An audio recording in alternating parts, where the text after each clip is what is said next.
গোটা রাজ্য জুড়ে, রাজ্যের উত্তর থেকে দক্ষিণ, পাহাড় থেকে সমুদ্র, দুর্নীতি, চুরি, চাকরি চুরি, চাল চুরি, আবাস চুরি। এই আবহে সব থেকে বড় ঘটনা ঘটে গেল বাংলায়। সুপ্রিম কোর্টের নির্দেশে প্রায় 26,000 যারা চাকরি করছিলেন তাদের চাকরি বাতিল হয়েছে। 26,000 শিক্ষকের। মমতা বন্দ্যোপাধ্যায় বলছেন এটা কেন্দ্রের চক্রান্ত, কিন্তু চুরিটা শুরু করেছিল কে? পার্থ চট্টোপাধ্যায়। কে ছিলেন পার্থ চট্টোপাধ্যায়? মমতা বন্দ্যোপাধ্যায়ের মন্ত্রিসভার শিক্ষামন্ত্রী ছিলেন। মমতা বন্দ্যোপাধ্যায় জানার পরও কি ব্যবস্থা নিয়েছেন? আজ চুরি দুর্নীতির কারণে, তৃণমূলের শাসক দলের নেতা মন্ত্রীর কারণে আজ 26,000 শিক্ষককে চাকরি খোয়াতে হয়েছে। তাদের পরিবারের চোখে চোখ রেখে কি উত্তর দেবে এই শাসক দলের নেতারা, দেখব। পুরো প্যানেলটাকে বাতিল করা হয়েছে, অনারেবল হাইকোর্টের অর্ডারটাকেও আপহেল্ড করা হয়েছে। হাইকোর্টের রায় বহাল সুপ্রিম কোর্টে। 2016 এসএসসির পুরো প্যানেলই বাতিল। চলে গেল প্রায় 26,000 জনের চাকরি। মুখ্যমন্ত্রী, এই আন্দোলনের রক্ত আমাদের হৃদয়ে রয়েছে। সেই আন্দোলনের আগুনে নবান্নের 14 তলা থেকে আপনাকে বিদায় নিতে হবে। প্রস্তুতি নিন, প্রস্তুতি নিন, প্রস্তুতি নিন। কিছু বলার নেই।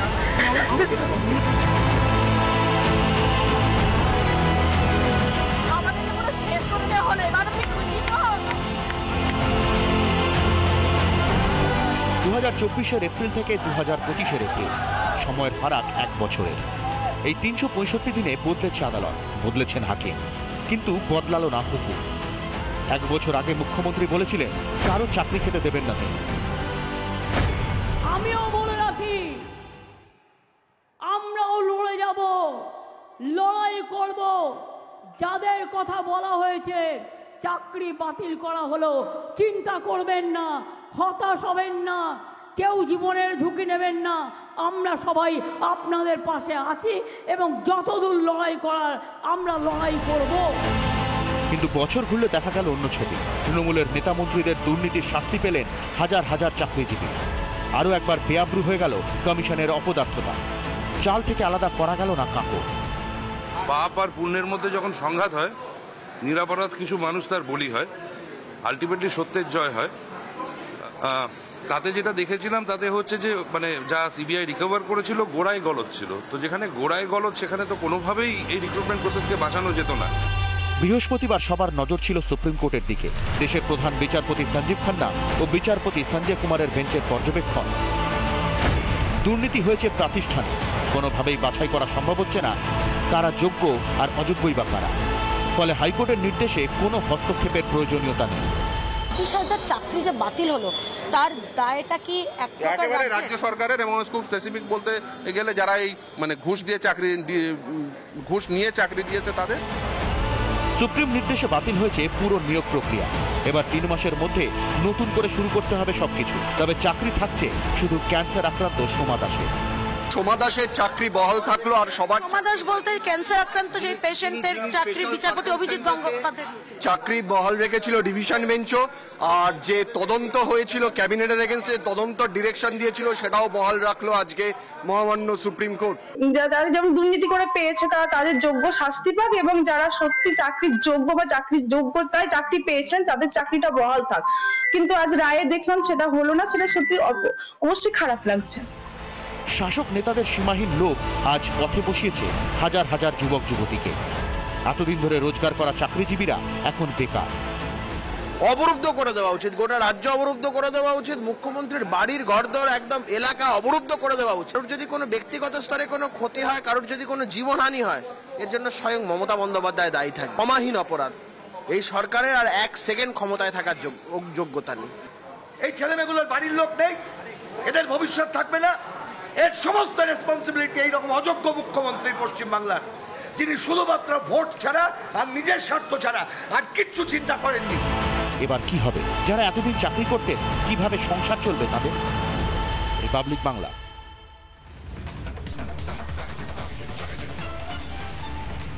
এ রাজ্যে 26,000 শিক্ষকের চাকরি চলে গিয়েছে। এ রাজ্যে আজও রাস্তায় বসে রয়েছেন 2016 সাল থেকে 2014 সাল থেকে চাকরি প্রার্থীরা। এই ছবি দেখার পর মমতা বন্দ্যোপাধ্যায়ও বলছেন ডবল ডবল চাকরি হবে। মমতা বন্দ্যোপাধ্যায় আবার বলছেন লড়াই হবে। কার বিরুদ্ধে লড়াই হবে? আজ যাদের চাকরি গিয়েছে তার দায় এই রাজ্য সরকারের, কিন্তু সেই দায় রাজ্য সরকার তো নিচ্ছে। গোটা রাজ্য জুড়ে রাজনৈতিক ব্যক্তিত্ব তারা ঠিক কি বলছে। সৎভাবে পড়াশোনা করলাম, সৎভাবে পরীক্ষা দিলাম, সৎভাবে চাকরি করছিলাম, অযোগ্যদের জন্য আমাদের আজকে এই অবস্থা হচ্ছে। এই আগুন, যে আগুন চালিয়ে দিয়েছেন সেই আগুনেই পুড়ে আপনাকে বিদায় দিতে হবে মুখ্যমন্ত্রী। এডুকেশন সিস্টেমটাকে কোলাপস করা কি বিজেপি গভর্নমেন্টের টার্গেট? আপনি চুরি করেছেন, আপনার পার্টি চুরি করেছে, তাই আপনার সমগ্র ঘটনাটা মমতা বন্দ্যোপাধ্যায় করেছেন, তার নেতৃত্বে এটা হয়েছে। নিয়োগ দুর্নীতির ধাক্কায় এক লহমায় চাকরিহারা 26,000 শিক্ষক শিক্ষিকা, অথচ যারা নিয়োগ করেছিল তারা ধোঁয়া তুলসী পাতা। দুর্নীতির ফল ভুগতে হলো শিক্ষকদের, অথচ মুখ্যমন্ত্রী দায় ঠেলতেই ব্যস্ত। আর মনে রাখবেন, school service commission is autonomous body, we never interfere আর উই ডোন্ট ইন্টারফেয়ার। এখানেই না থেমে 2016 ফাইল খুঁজে বের করার হুঁশিয়ারি দিয়েছেন মমতা। তাহলে এতদিন কি করছিল সরকার? পাল্টা সেই প্রশ্ন তুলেছেন শুভেন্দু অধিকারী। আমরাও কিন্তু রেকর্ড খুঁজে বার করব 2016-তে তখন কারা কারা মন্ত্রী ছিলেন, এবং কোনো একটা জেলা তো আমি জানি কিসের বিনিময়ে চাকরি হয়েছে। খুঁজুক না, উনি 5 বছর ধরে খুঁজে বেড়াচ্ছেন, পুরুলিয়াতে, মুর্শিদাবাদে খুঁজে বেড়ান। আমি আগেও বলেছি, আজও বলছি, আমি আমার বিধানসভাতে একটা চক ডাস্টারও চাইনি ওর কাছ থেকে। পার্থ চট্টোপাধ্যায় একটা নোংরা লোক, উনি এই কথাটা ভাঙা রেকর্ড, এই করে করে 21-এ হেরেছে, আবার 26 সরকার কি জানতো না এই নিয়োগ দুর্নীতির পাহাড় তৈরি হয়েছে? আদালত একবার নয় বারবার বলেছে নিয়োগে অনিয়ম হয়েছে, কিন্তু তাতেও সরকার সাফাই গেয়ে গেছে। এখন শীর্ষ আদালত পুরনো রায় বহাল রাখতেই সরকারের সুর বদল। সব দায় ঠেলে সরকার এখন আঙুল তুলছে বিরোধীদের দিকে।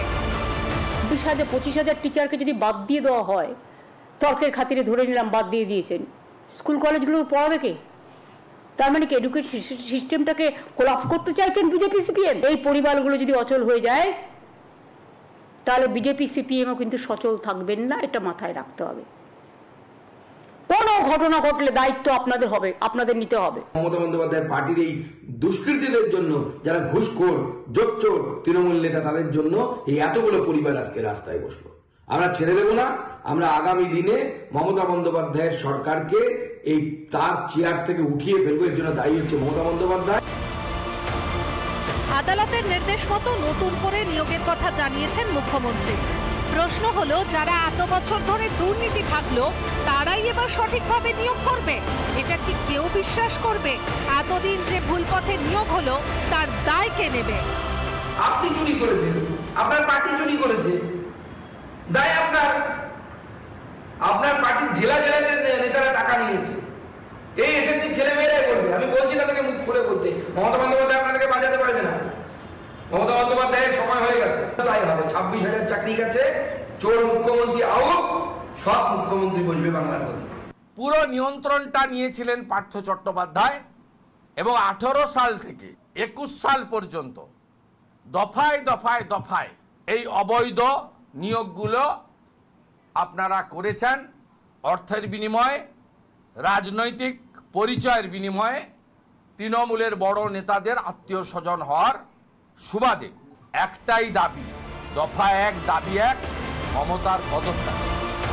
সরকারের দৃষ্টিতে চাকরি গেছে, কিন্তু আসল সত্যিটা কি?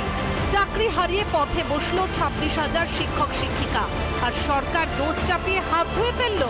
উত্তর কি দেবে নবান্ন? কিন্তু চাকরি হারানো 26,000 শিক্ষকের ভবিষ্যৎ কি হবে?